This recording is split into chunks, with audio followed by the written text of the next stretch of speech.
Welcome তোমাদের সবাইকে exam মাই result চ্যানেলে। তো তোমরা যারা সেপ্টেম্বর মাসে উচ্চ মাধ্যমিক পরীক্ষা দিতে চলেছো, তো তাদের জন্য কিন্তু এই ভিডিওটি খুবই গুরুত্বপূর্ণ। তো আমরা জানি প্রতি বছর সেপ্টেম্বর মাস নাগাদ উচ্চ মাধ্যমিক পরীক্ষা হয়ে থাকে। তো এবছর মানে 2025 সালের সেপ্টেম্বর মাসে যারা উচ্চ মাধ্যমিক পরীক্ষা আর ক্যান্ডিডেট আছো, তাদের জন্য কিন্তু এই ভিডিওটি খুবই গুরুত্বপূর্ণ। তো দেখো, এই ভিডিওটাতে তোমরা যারা উচ্চ মাধ্যমিক দিচ্ছ তাদের জন্য কিন্তু এবছর সিলেবাসের কিছু পরিবর্তন হয়েছে। তো বাংলা এবং ইংলিশ সিলেবাসে কী কী চেঞ্জ এসছে সেই সংক্রান্ত কিন্তু এই ভিডিওটি।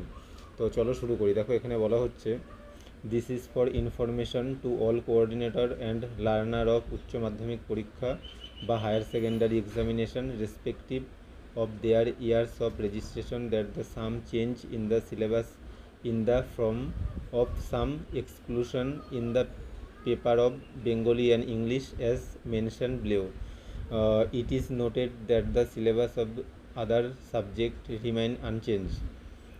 This syllabus will have be follow to the উচ্চ মাধ্যমিক পরীক্ষা 2025 and onward till further order.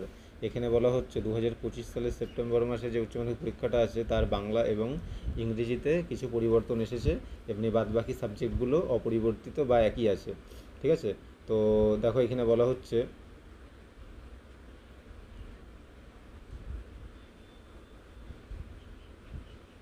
বলা হচ্ছে, পাঠ্যক্রমের যে বাতিল অংশগুলো তার মধ্যে প্রথমে বাংলা সাবজেক্টটা বলা হয়েছে। দেখো এখানে বলা হচ্ছে, বাংলা সাবজেক্টের প্রথমে হচ্ছে গদ্য বা গদ্যাংশের প্রথম যেইটা আছে সেটা হচ্ছে শিল্পী গদ্যাংশ, সেটার লেখক মানিক বন্দ্যোপাধ্যায়। তারপরেরটা আছে চট্টি মুন্ডা এবং তার তীর, এটা মহাশ্বেতা দেবীর লেখা। তারপরেরটা হচ্ছে হোমশিখা আশাপূর্ণা দেবী। তারপরে প্রবন্ধ আছে দুটি, সেটা হচ্ছে একটা বিড়াল, সেটা হচ্ছে বঙ্কিমচন্দ্র চট্টোপাধ্যায়ের লেখা, এবং মিলনের কথা কাজী আব্দুল ওদুদ এর লেখা। তারপরে আছে পদ্য বা কবিতা, এটা তার মধ্যে আছে ইন্দ্রজিতের যজ্ঞ, গৃহে ও লক্ষণ, এটা হচ্ছে মাইকেল মধুসূদন দত্তের লেখা। তারপরে আছে নাটক, নাটকের নাম হচ্ছে গান্ধারীর আবেদন, সেটা হচ্ছে রবীন্দ্রনাথ ঠাকুরের লেখা। আর এর মধ্যে কোনো সহায়ক পাঠ কিন্তু নেই। তো এটা কিন্তু বাংলা সাবজেক্টের বিষয়টা গেল। বাংলা সাবজেক্টের এই বিষয়গুলো চেঞ্জ হয়েছে, মানে এগুলো তোমাদেরকে পড়তে হবে না, বাতিল হয়েছে। তো তারপরে আছে ইংলিশের মধ্যে আছে,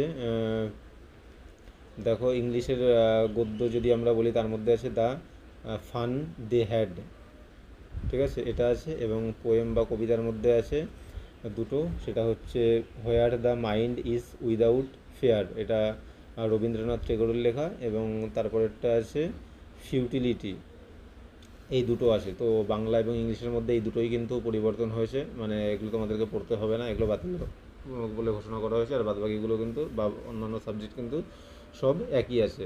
তো অনেক অনেক ধন্যবাদ তোমাদেরকে, থ্যাংক ইউ।